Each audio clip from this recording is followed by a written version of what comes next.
propose de faire un peu de mythologie aujourd'hui et d'aborder la question du personnage du Verseau et d'autre part de revenir sur celui de Saturne. Vous savez que par ailleurs, il s'agit d'une planète extrêmement importante dans mon système astrologique, de l'astro 7 ou de la sexocyclologie, comme on l'appelle. En ce qui concerne le Verseau, c'est qu'un des problèmes les plus compliqués par rapport à ce signe, en dehors du fait que ce n'est pas un signe d'air, enfin c'est un signe d'air si on veut, si on plaque dessus un système de triplicité qui n'a rien à voir, qui ne respecte absolument pas la problématique zodiacale, donc ce signe d'eau, mais que les astrologues continuent à qualifier de signe d'air, pas sans raison d'ailleurs, peu importe, ce signe Aquarius, ce qui nous intéresse, c'est qu'il a une fonction de serviteur. Paul Lecourt, en 1937, avait publié un ouvrage très connu, L'avènement de Ganymède, ou l'heure du Verseau, un truc comme ça. Et Ganymède, c'est les chansons des dieux. Il avait raison, tout à fait raison, parce que historiquement, génétiquement, si on peut dire, le signe du Verseau renvoie à une scène de banquet, comme on peut le trouver dans les Trérigeurs du duc de Berry. Qu'on trouve assez facilement d'ailleurs sur Internet. Et d'ailleurs qu'on trouve, dont les journaux figurent, certaines éditions en tout cas, une version, parce que ce sont un manuscrit, au musée de Chantilly, musée Condé. Et c'est intéressant parce que dans la vision d'Ézéchiel, qui est évidemment reliée avec les signes fixes du zodiaque, le lion, le taureau, l'aigle et l'homme. On se demande qui est cet homme, qui d'ailleurs dans la vision d'Ézéchiel s'appelle Adam. Donc, comme dans le premier chapitre de la Genèse. Cet homme qui, en fin de compte,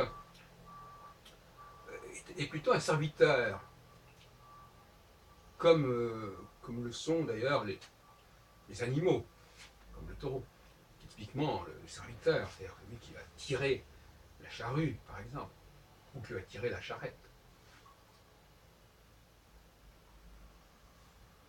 Donc ce n'est pas le maître de maison, ce n'est pas le centre de la table, ce n'est pas le seigneur, c'est le serviteur. Donc dans cette scène-là, il y a deux personnages, le seigneur qui trône devant la cheminée, et du feu d'ailleurs. Un autre problème, c'est que le feu, ça caractérise beaucoup plus les scènes d'hiver que les scènes d'été. Encore une aberration du système astrologique, quelque part. Ce seigneur, donc, qui trône, qui préside le banquet, et il y a le serviteur, les chansons, qui va tourner autour de la table pour servir une boisson. C'est ça, quelque part, l'origine du Verseau. Le verseur d'eau, littéralement. Même si ce n'est pas forcément de l'eau, mais un autre liquide. Donc, nous avons là la double dimension de l'homme, à savoir l'homme seigneur, qui est l'homme tel que nous connaissons, l'homme mâle, et l'homme serviteur, qui est la femme, en fait. Alors, je passe à Saturne.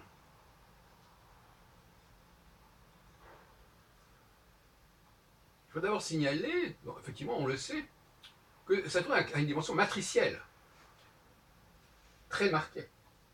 Puisque un des épisodes les plus marquants de la mythologie, c'est quand Saturne entend dévorer ses propres enfants.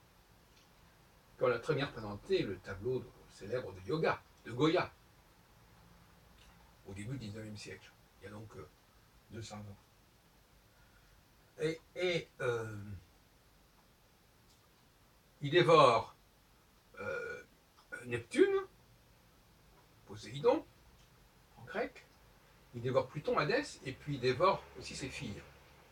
Je crois, sans me tromper, Pallas, Junon, Vesta, Hestia, Héra, etc. Et bon, sous les différents noms qu'elles peuvent avoir. Or, il est à remarquer que les dieux qu'il dévore, ou les déesses qu'il dévore, sont justement des dieux qui n'auront pas de planète qui leur sera désignée. Pas avant, bien entendu, pas avant la fin du XVIIIe siècle. Après, c'est autre chose.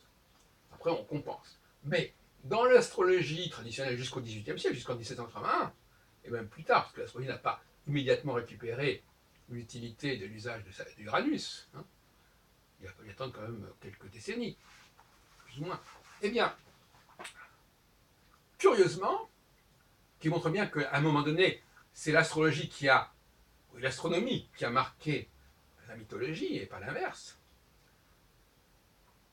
La mythologie se fait l'écho du fait que, ben non, il n'y aura pas de planète, dans le septénaire, il n'y aura pas de planète du nom de Neptune, du nom de Pluton, du nom de Cérès, du nom de Junon, du nom de Vesta. C'est pas par hasard. Dernier point que je voudrais faire signaler, mais qui a un rapport avec celui-là, c'est la dimension matricielle de Saturne. Je viens de le dire, Saturne veut avorter en quelque sorte. Il veut avorter de sa progéniture. Et on peut dire qu'une certaine manière, il a une dimension féminine. C'est moi qu'on peut dire. Même si on lui accorde une épouse, Gaïa, ou je sais pas, ou Rhea, plutôt. Rhea, Cybèle.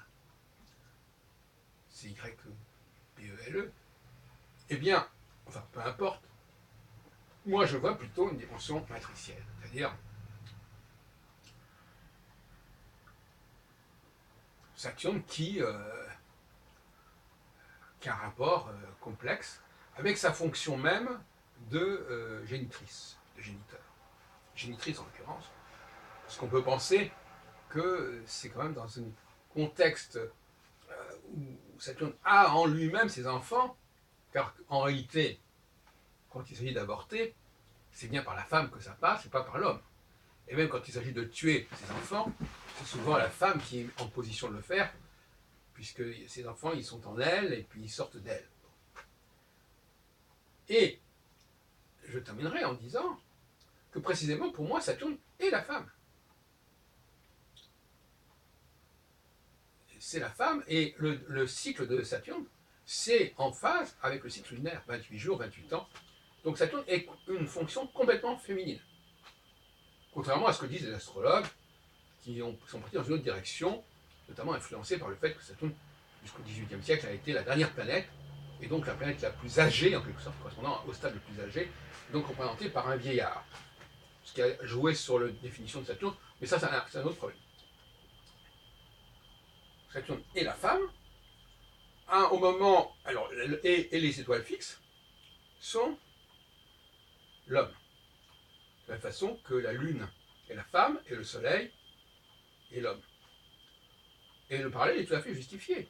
Même si astronomiquement ça peut paraître un peu étrange au niveau de l'astronomie actuelle, mais globalement, de la même façon que la Lune rencontre, puisqu'elle est beaucoup plus rapide que le Soleil, qui n'est pas fixe, mais qui est beaucoup plus lent qu'elle, elle rencontre le Soleil, eh bien Saturne rencontre les étoiles fixes. Il se conjoint à elle, à peu près une fois tous les 7 ans, il se conjoint à une des 4 étoiles fixes royales, et puis il a ce que j'appelle un phénomène d'élongation, c'est-à-dire à un moment donné, il est au plus loin de son éloignement par rapport aux dites étoiles fixes, en tant que longitude, j'entends.